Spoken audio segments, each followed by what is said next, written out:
What we're explaining and showing you here is how the unified field, which exists in an unmanifest field underlying and supporting everything, gives rise to the world that we experience.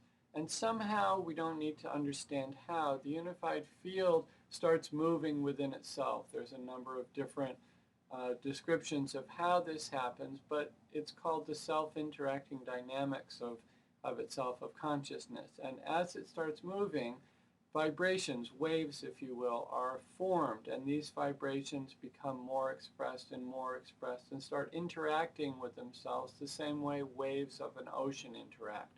And more complex patterns appear in a continually integrated and convoluted state.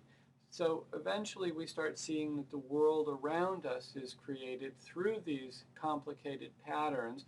The world we see as trees and sounds that we hear and smells become more expressed and more expressed as we move further from the unified field, till eventually we start seeing the world that we experience in our daily lives. But what happens is that the world is so completely convoluted as far as its reference to the unified field that we actually lose ourselves in the world around us and cease to be aware of the underlying reality, the principles underlying that give rise to the experience that we have. So this is our explanation of how creation comes about from the unified field. Thank you.